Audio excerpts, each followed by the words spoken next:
Imagine holding in your hands a guide that can transform not only the way you think but also the way you live. This isn't just a book, it's a powerful tool to reshape your mind, your habits, and ultimately your destiny. It dives into the very essence of what it means to strive for mastery, to reach for something extraordinary, and to stand shoulder to shoulder with the greatest achievers history has ever known. Mastery isn't something reserved for a chosen few, it's a path anyone can embark on if they possess the courage and discipline to take the first step. The book challenges you to shed mediocrity and instead embrace the extraordinary. It doesn't just tell you what to do, it shows you how to think like the masters, the visionaries, the geniuses who left an indelible mark on the world. The art of becoming the best. What sets this book apart is its focus on one universal truth: excellence is a choice. Whether you're an artist perfecting your craft, an entrepreneur building a legacy, or simply someone determined to be the best version of yourself, this book reveals the principles that fueled the success of legendary figures.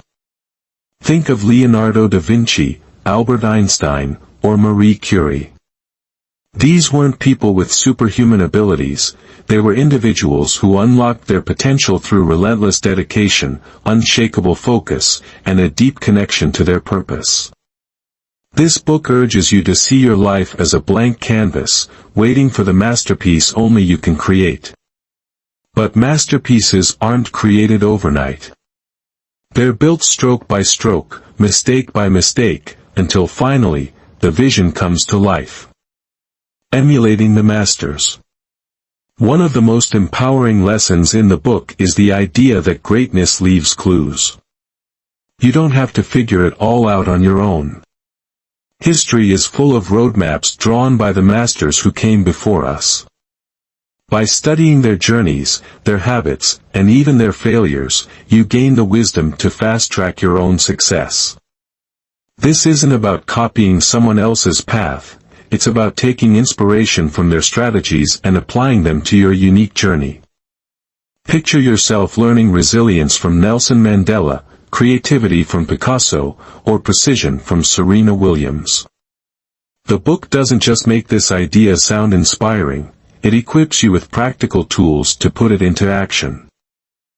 A call to greatness. The most emotional aspect of this book is its ability to speak directly to the heart. It whispers to that small voice inside you, the one that knows you're meant for more. It tells you that your struggles, your setbacks, and even your failures are not the end of your story. They're the beginning. This book feels like a wise mentor sitting beside you, reminding you that mastery is not a distant dream but a reachable goal. It's about showing up every day, even when it's hard, even when you're scared, and choosing to give your best. An emotional journey. Reading this book feels like standing at the edge of a cliff, ready to leap into the unknown, with the wind of inspiration pushing you forward. It's not just about hard work, it's about belief. It's about knowing that the potential for greatness is already within you, waiting to be unlocked. This book doesn't just tell you that change is possible, it makes you feel it in your bones. It leaves you with the undeniable conviction that you are capable of extraordinary things. Mastery isn't about perfection, it's about progress. It's about waking up each day with a burning desire to be better than you were yesterday. The final takeaway. If you've ever felt stuck, unsure of your direction, or uncertain of your potential, this book will change that. It's a guide, a motivator, and a friend. It pushes you to dream bigger, to work harder, and to never settle for less than you're capable of achieving. Mastery isn't just for the brilliant or the talented. It's for anyone willing to put in the effort and embrace the journey. With this book, you're not just reading about greatness, you're learning how to live it.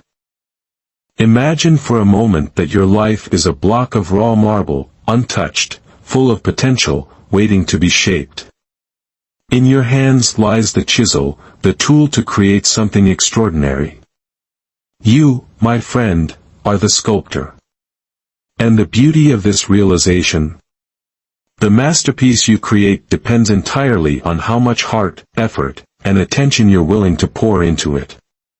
Johann Wolfgang von Goethe once said, "Everyone holds his fortune in his own hands, like a sculptor the raw material he will fashion into a figure." What an empowering truth! We are not born masters. We're not handed perfection or skill on a silver platter. Instead, we're born with potential, the potential to mold, shape, and transform our lives into something remarkable. But here's the catch: potential without effort is just a dream. Like any true artist, the ability to create something incredible must be learned, practiced, and honed. It takes dedication. It takes grit. And most of all, it takes belief in your power to transform the ordinary into the extraordinary. Mastery is within your reach.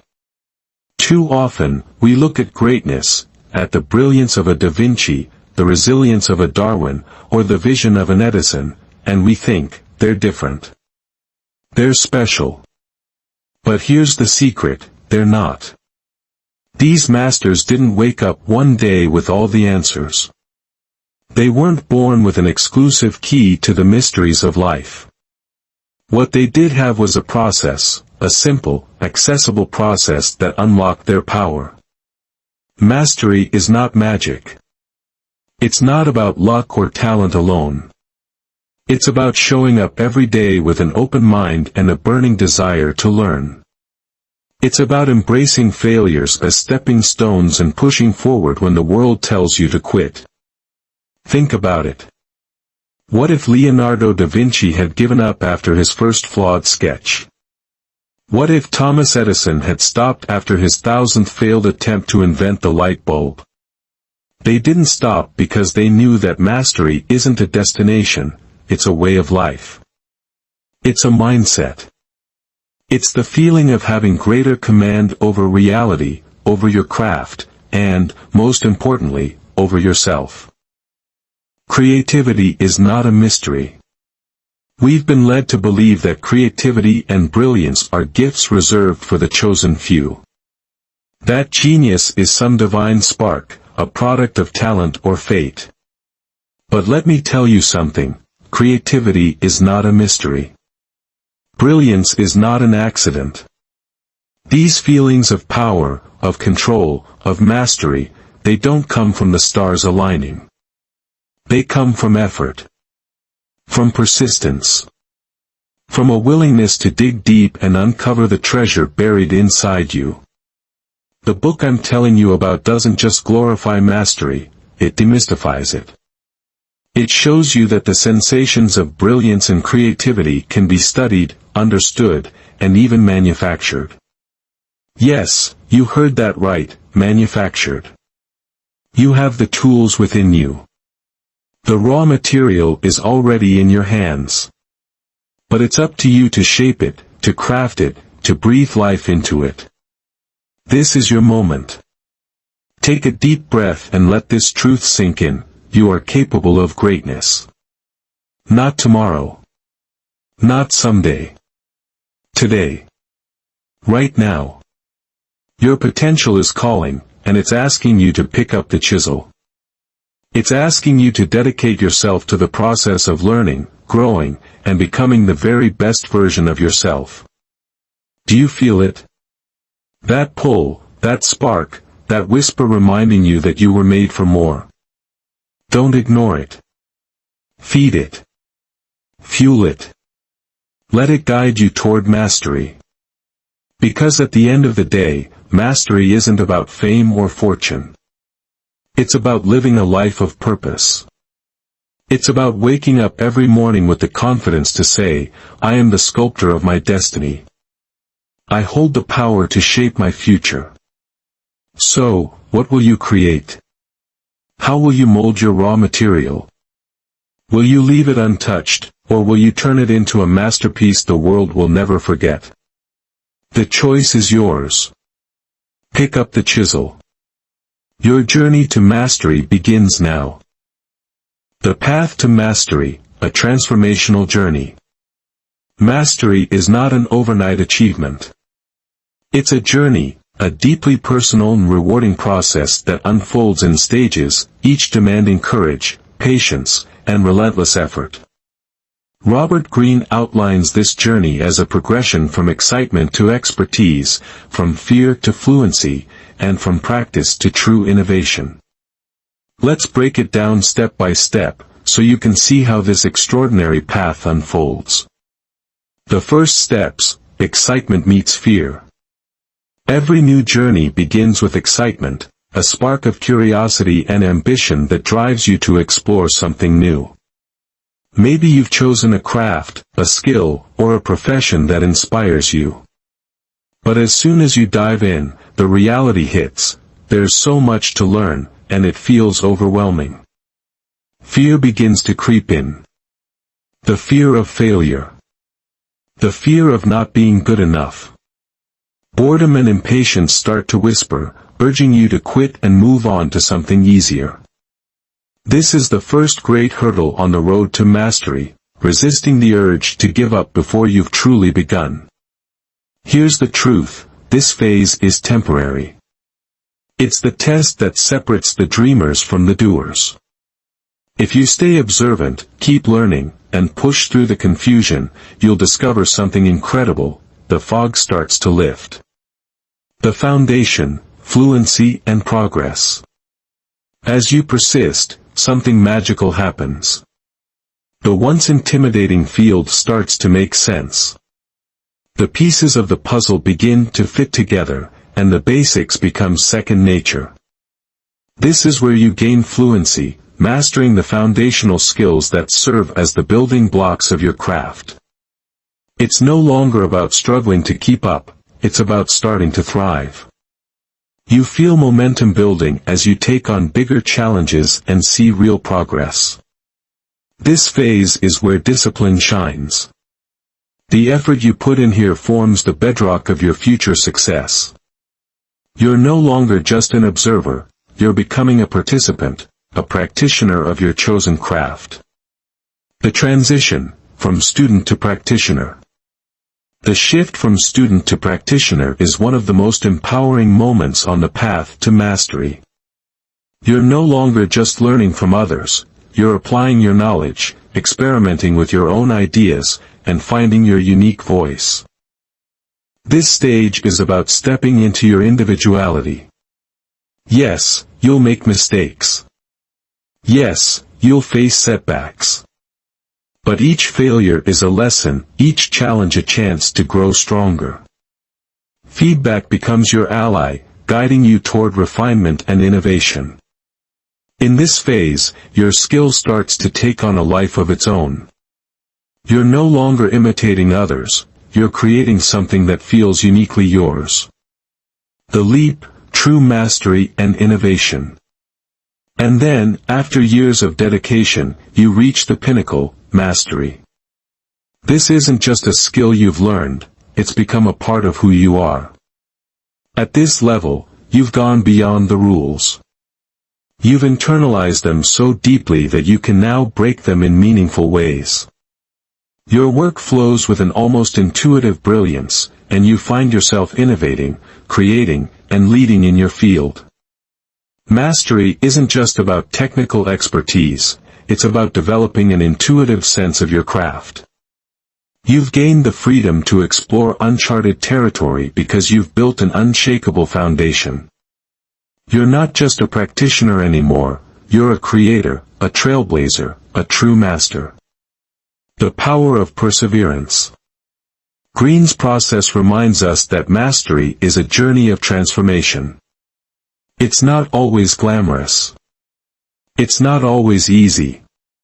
But it's always worth it.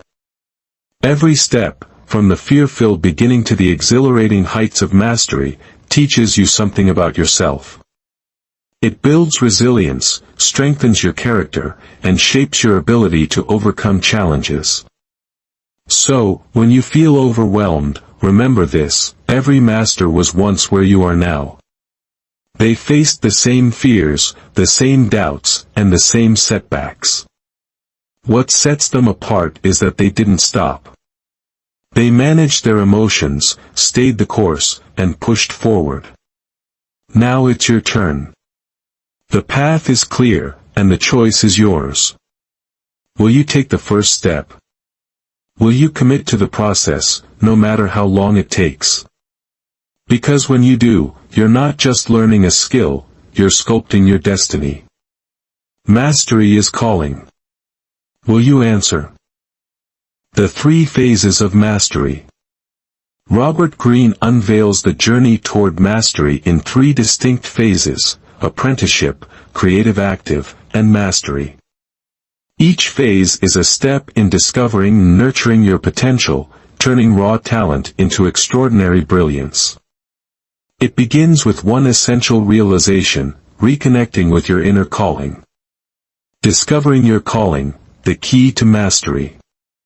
You possess a kind of inner force, Greene writes, that seeks to guide you toward your life's task, what you are meant to accomplish in the time that you have to live. When we're children, this force is vivid and unshakable. It draws us to certain activities, ideas, and passions. But as the years pass, it fades. The world, parents, peers, and daily struggles, starts to drown out that voice. We lose connection to the unique force that makes us, us.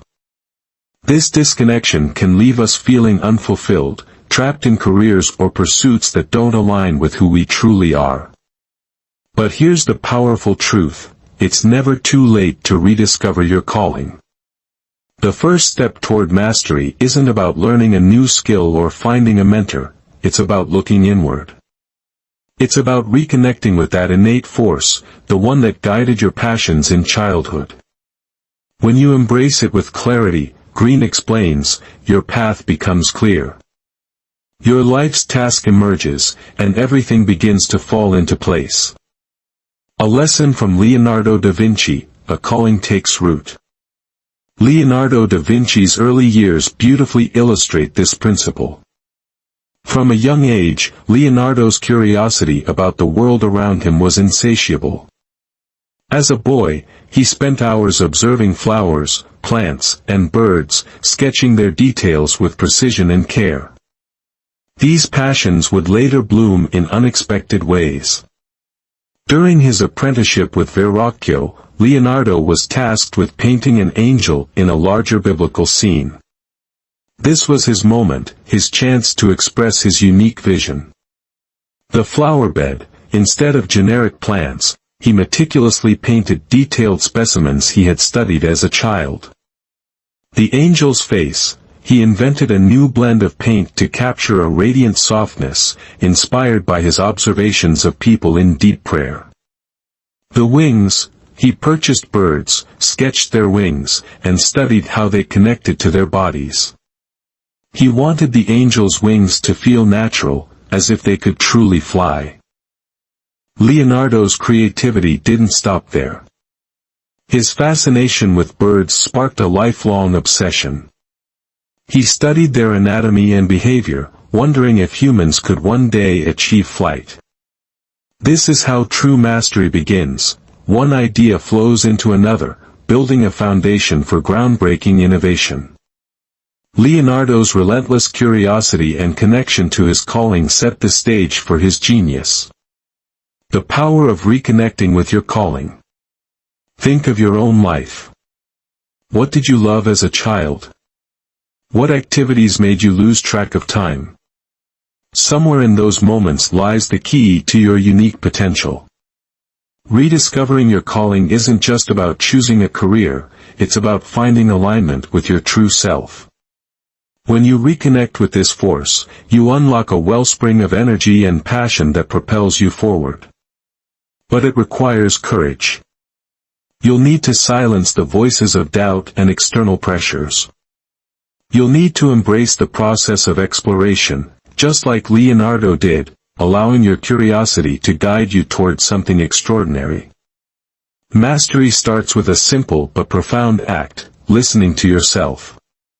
From there, the journey begins, unfolding step by step as you discover, create, and ultimately transcend. Your inner force is waiting to guide you. Are you ready to listen? The 3 steps to discovering your true calling. Discovering your calling isn't just about finding a job or pursuing a career, it's about uncovering the unique purpose that breathes life into everything you do. Imagine waking up every morning, not with dread or obligation, but with a deep sense of fulfillment, knowing that your work aligns perfectly with who you are at your core. This is the transformative power of discovering your calling. But how do we find it? Robert Greene lays out a path that isn't rigid or one-size-fits-all. It's a deeply personal journey, one that begins within, expands outward, and evolves over time.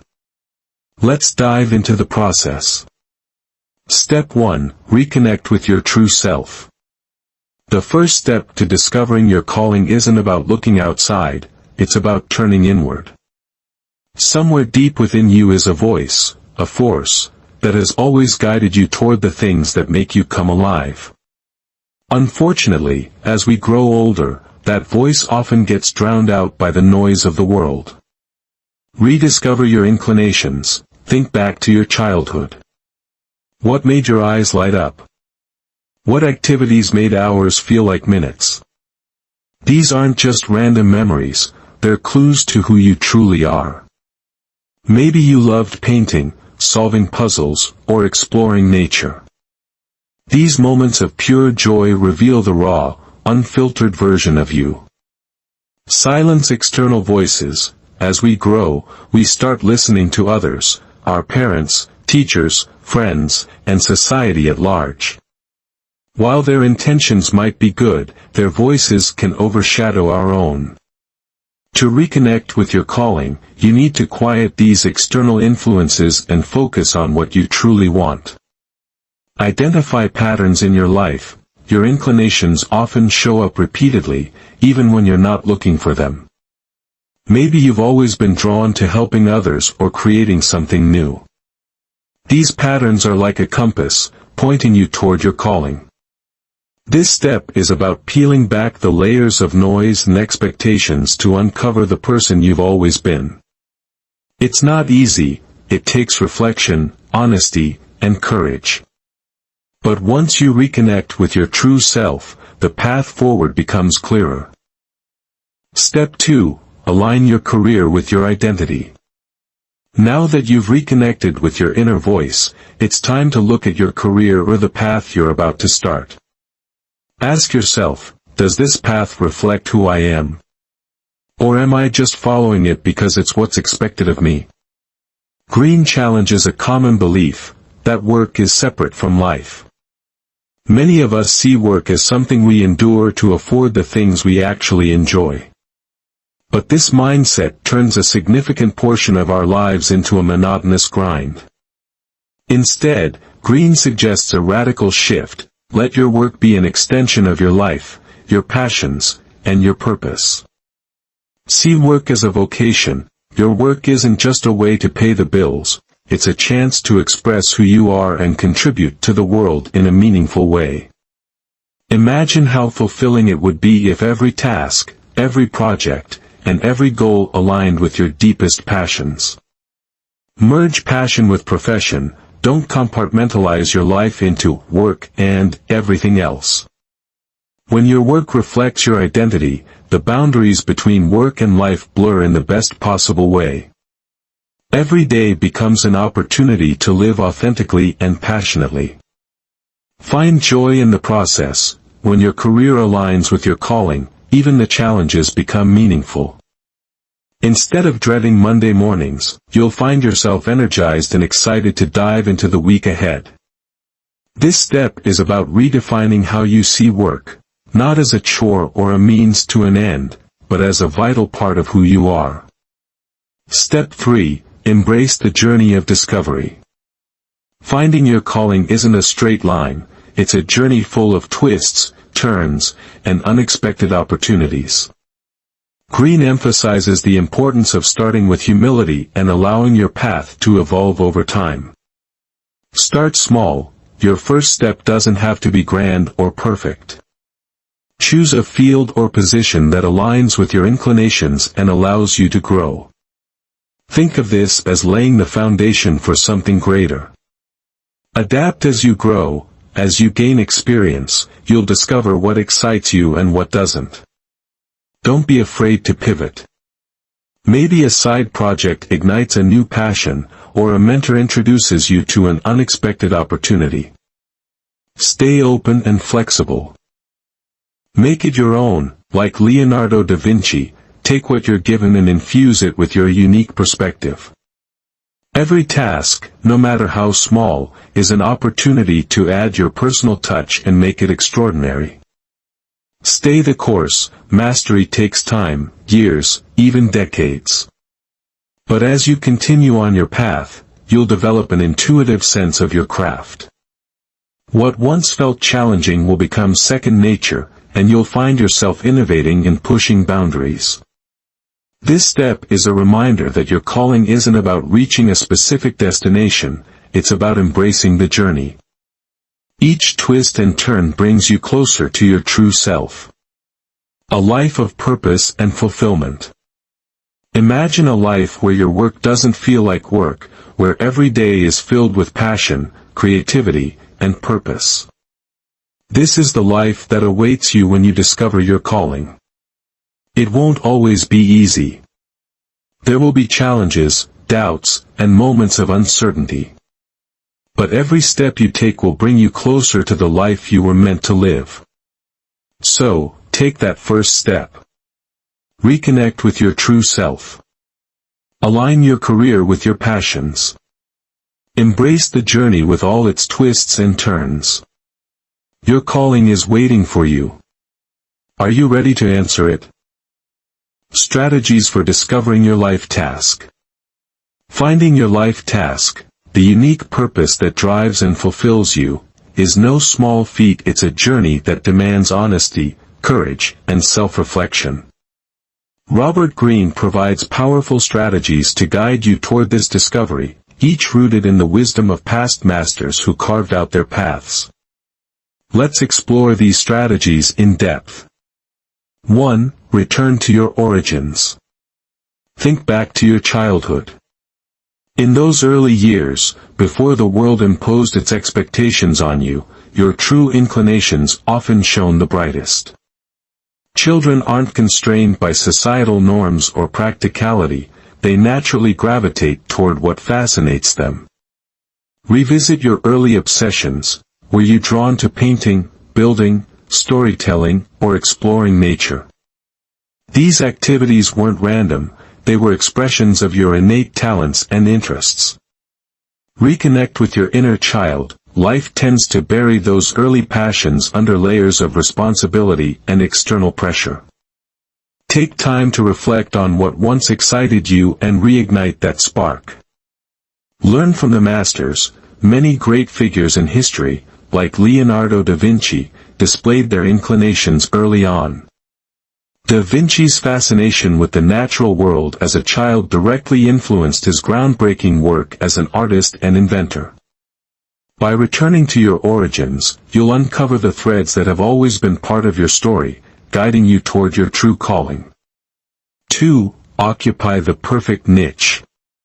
Your life task isn't about fitting into a mold, it's about carving out a space that's uniquely yours. This is where your interests, talents, and the needs of the world intersect, a niche that only you can dominate. Blend your passions. What happens when your love for technology intersects with your interest in storytelling? Or when your knack for problem-solving meets your passion for helping others?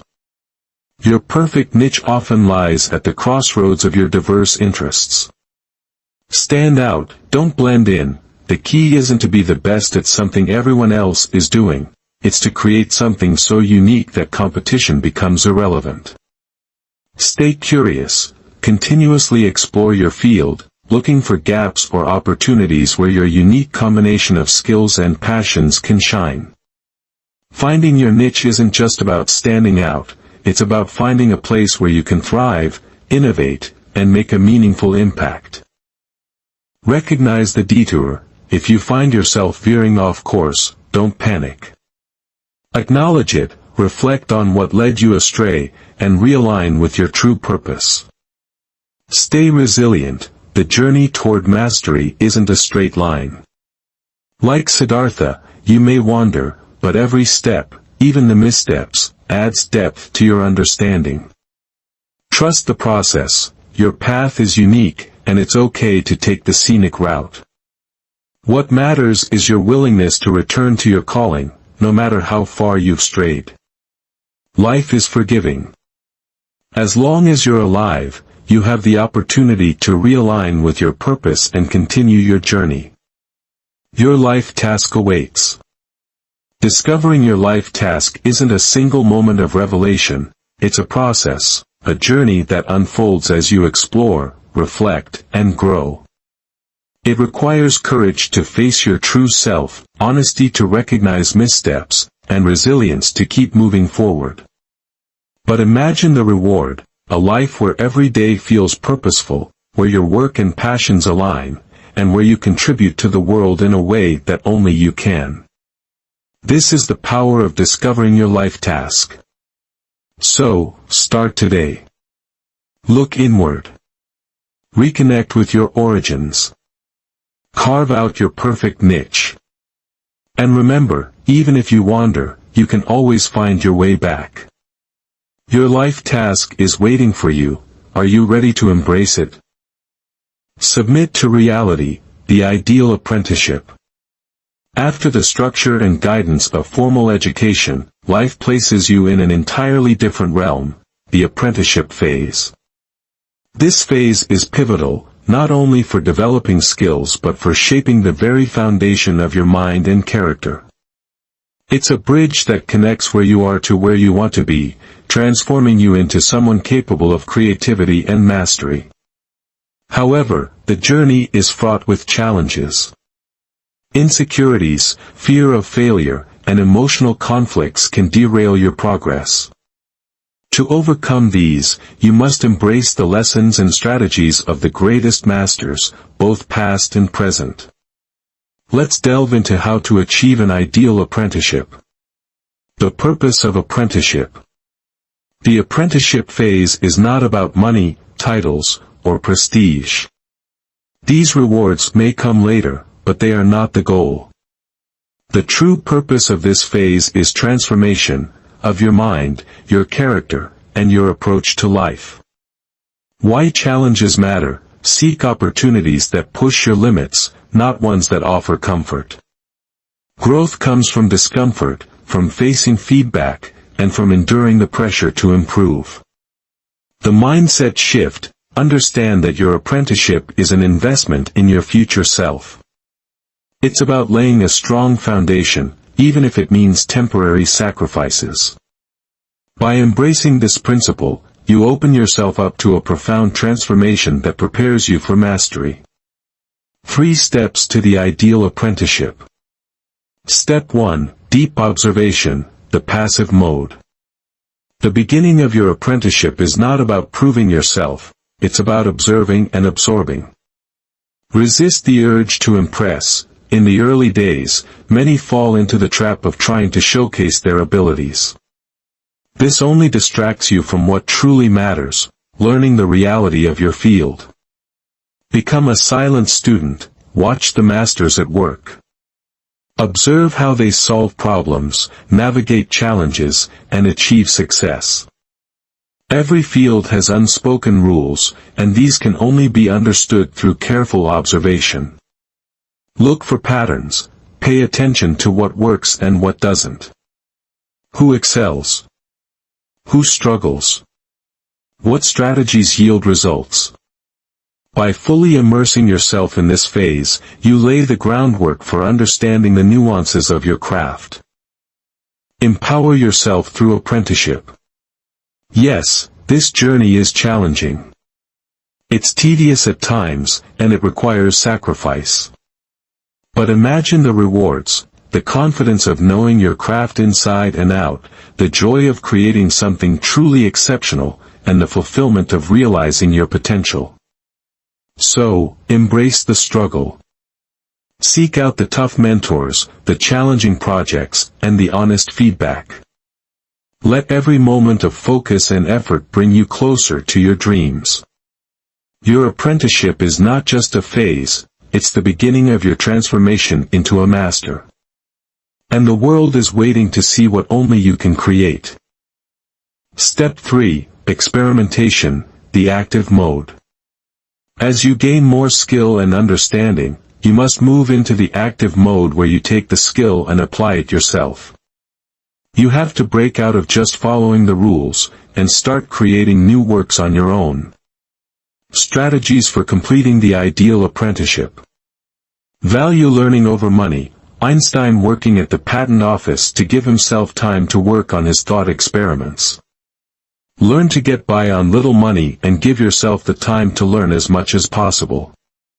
Keep expanding your horizons. Mingle with as many different people and ideas as possible, they'll all contribute to enhancing your learning. Whenever you feel like you are settling into some circle, force yourself to shake things up and look for new challenges. Revert to a feeling of inferiority, Zen mind, beginner's mind. If we feel like we already know something or have mastered it, then we stop learning. Need to assume we're beginners and that there's more to learn. Trust the process, it takes time. As long as you're learning and working, you will keep moving towards mastery. Move toward resistance and pain. Once we get good at part of a skill, we tend to just do that since it's easy and familiar. We avoid our weaknesses, and that prevents us from learning. Instead, we must follow the resistance path, fighting against where we want to go and making it more challenging for ourselves. Apprentice yourself in failure. When a machine malfunctions, it shows you where you need to improve it. Treat your own failures the same way, as opportunities for improvement. Combine the how and the what, get a full understanding of the skill, not just the recipes or tools, don't leave parts of it unlearned. Advance through trial and error, try out different paths and adopt new skills. Avoid following a fixed career path, especially spend your 20s moving around and exploring different paths, learning everything you can along the way.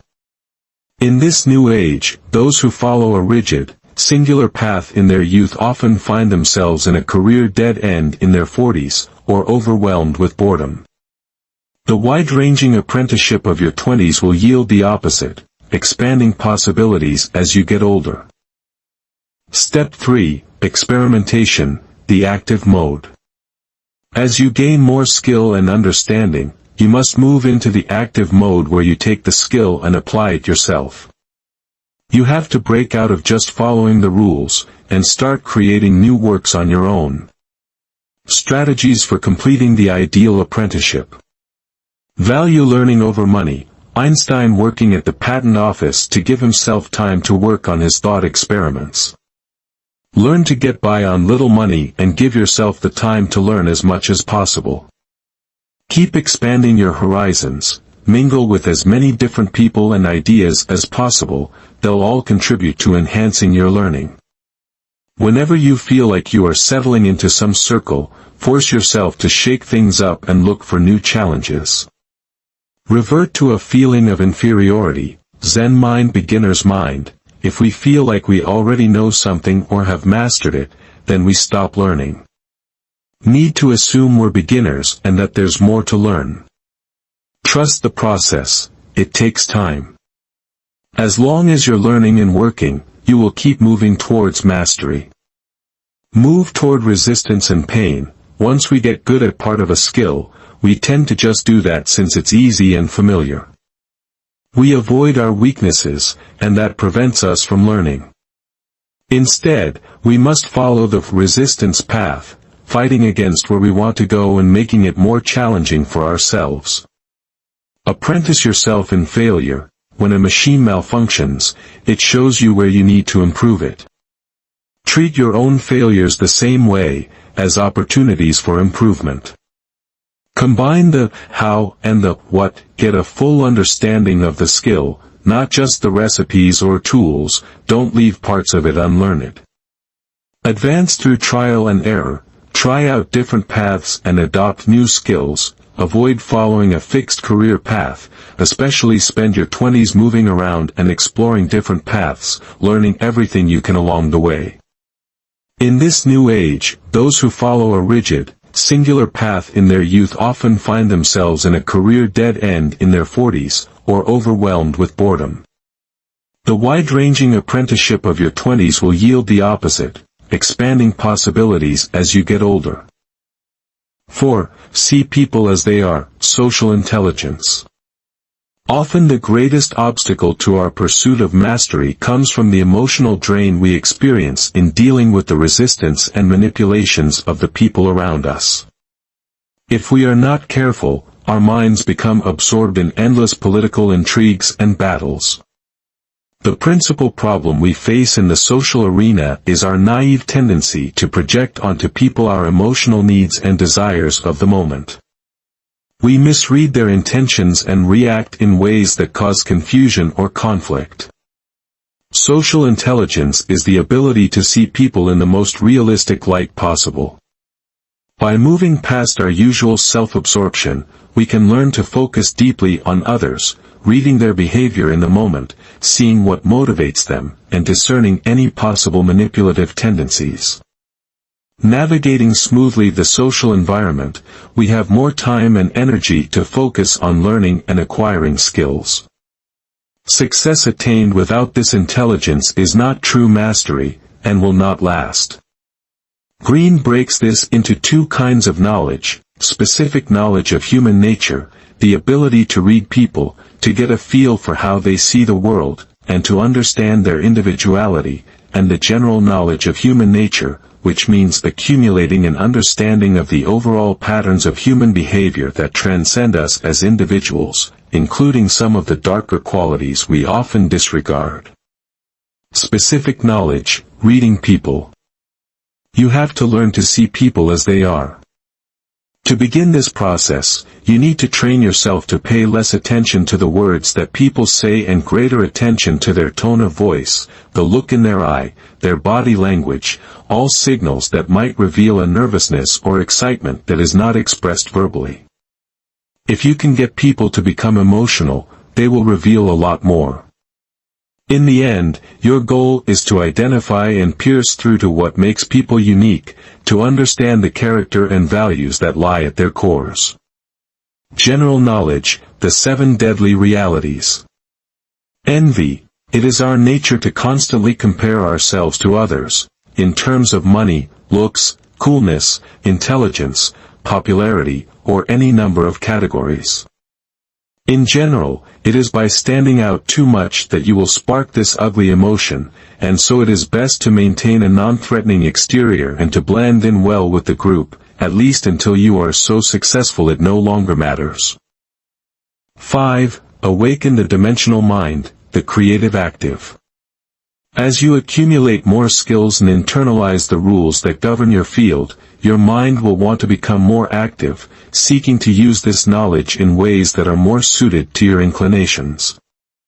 What will impede this natural creative dynamic from flourishing is not a lack of talent, but your attitude.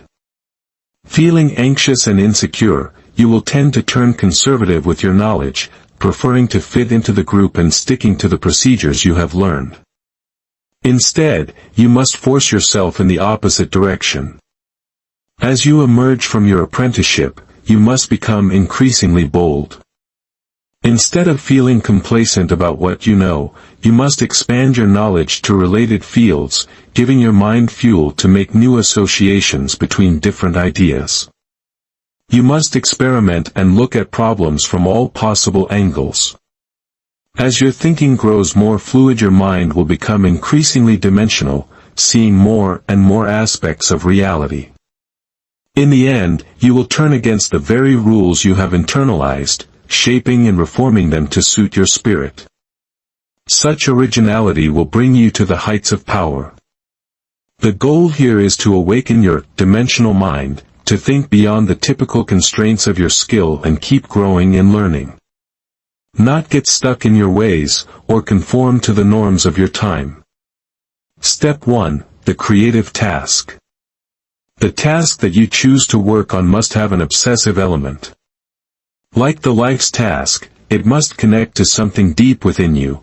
It is the choice of where you direct your energy that makes the master. Your emotional commitment to what you're doing will determine your success. Choose something that appeals to your sense of unconventionalness and has a hint of rebellion. It will keep you emotionally engaged. Keep two things in mind when picking your task. It must be realistic while still being at the limits of your reach so that you stretch for it. And you must let go of your need for comfort and security. If you need everything in your life to be simple and safe, this open-ended nature of the task will fill you with anxiety.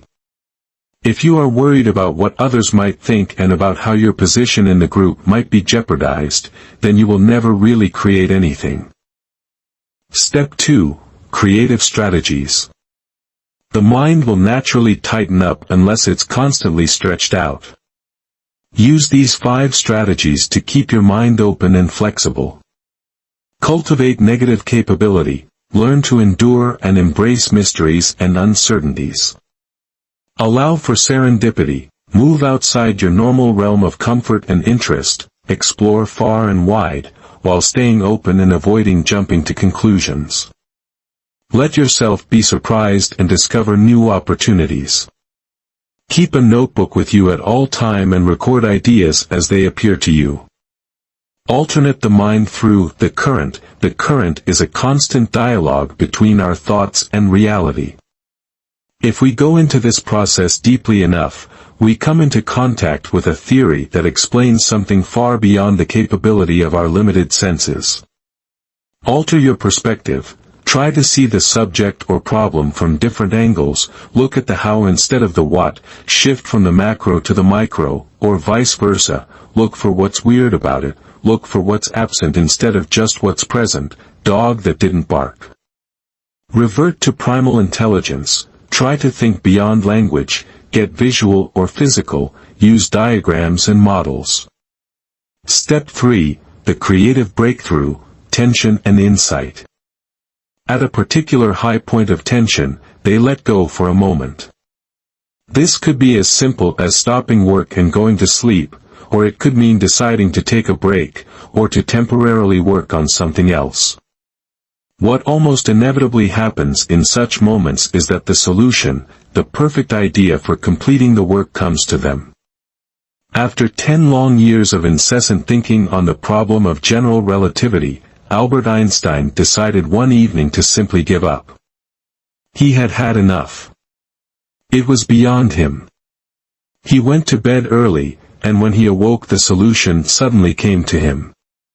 The feeling that we have endless time to complete our work has an insidious and debilitating effect on our minds.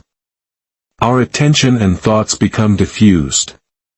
Our lack of intensity makes it hard for the brain to jolt into a higher gear. The connections do not occur. For this purpose you must always try to work with deadlines, whether real or manufactured. Emotional pitfalls. Certain pitfalls will be most likely to threaten you along the way to mastery.